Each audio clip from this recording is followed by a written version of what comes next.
احسان، پشاور کا افسوسناک واقعہ جو ہے وہ پیش آیا، لیکن یہاں پہ ایک سوال اٹھتا ہے اور یہ سوچنے کی ضرورت ہے کہ ہماری جو پالیسی رہی ہے دہشت گرد تنظیموں سے بات چیت کرنے کی، ان کے لوگوں کو ری ہیب کرنے کی، میں آپ سے پوچھنا چاہوں گی کہ ویئر ڈڈ وی گو رانگ؟ کیا یہ پالیسی ہی غلط تھی آپ کے خیال میں، یا پھر ہم اس کو صحیح طریقے سے امپلیمنٹ ہی نہیں کر سکے؟ تو یہ دو مختلف چیزیں ہیں، آپ اس پہ روشنی ڈالیے گا۔ ہاں بالکل، ایک چیز ہے کہ اس میں جو بیسک اپروچ ہے ریاست کی طرف سے، اس میں کنفیوژن ہے، اور اس کنفیوژن کی وجہ سے یعنی جو دہشت گرد تنظیم ہے، چاہے وہ ٹی ٹی پی ہو، وہ حافظ گل بہادر ہو، وہ داعش خراسان ہو، تو ان لوگوں کو وہ سپورٹ ملتی ہے۔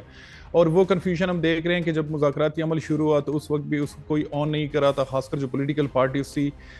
یعنی پی ٹی آئی تو اس کو آن کر رہی تھی، اور پھر فوج کی طرف سے بھی آنرشپ مل رہی تھی، لیکن جو باقی اپوزیشن میں اس وقت پارٹیز تھی تو وہ ان کو آن نہیں کر رہی تھی۔ لیکن جیسے عمران خان کی حکومت ختم ہوئی اور پی ڈی ایم کی حکومت آئی، تو انہوں نے پھر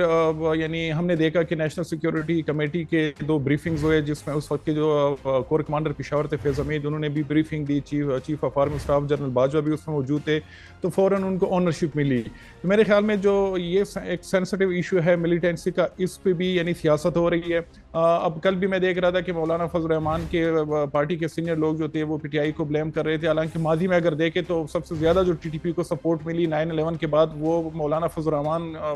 صاحب کے جو پارٹی کے سینئر لوگ تھے، اس وقت پارلیمنٹیرینز بھی تھے، وہ ان کو اوپنلی سپورٹ کرتے تھے۔ تو میرے خیال میں اس چیز سے نکلنا چاہیے،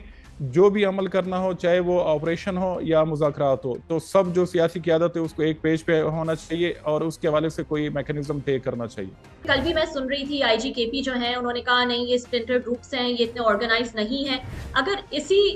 چیز کو ہم ایکسیپٹ نہیں کریں گے اور اسی ڈینائل میں رہیں گے تو obviously ہماری اسٹریٹجی بھی اس طرح سے نہیں بن پائے گی جس طرح سے بننی چاہیے۔ ہم نے تو آپ نے دیکھا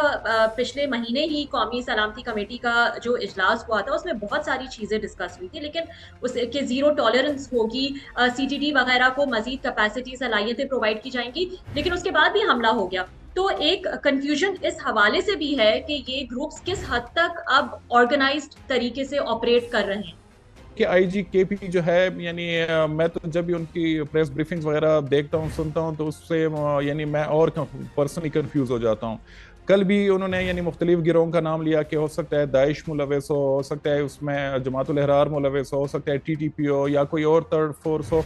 تو اس میں کنفیوژن ہے کہ ابھی تک یعنی وہ خود کلیئر نہیں ہے کہ یہ مسئلہ کتنا شدید ہو چکا ہے اور کیسے اس کو ٹیکل کرنا ہے۔ پھر کچھ دن پہلے ان کی طرف سے ایک اور بیان سامنے نظر آیا، انہوں نے کہا کہ جو ٹی ٹی پی کے پاس اسلحہ ہے وہ یعنی ہم سے بہتر ہے، پولیس سے یعنی بہتر ہے، اور اس پہ جی، کافی کرٹیسزم بھی ہوئی کہ ایک پولیس چیف جو ہے بجائے یہ کہ اپنے فورس کو وہ سپورٹ کرے، وہ اس طرح کے بیانات دے کے ان کے مورال جو ہے اس کو مزید وہ کم یعنی کر رہا ہے۔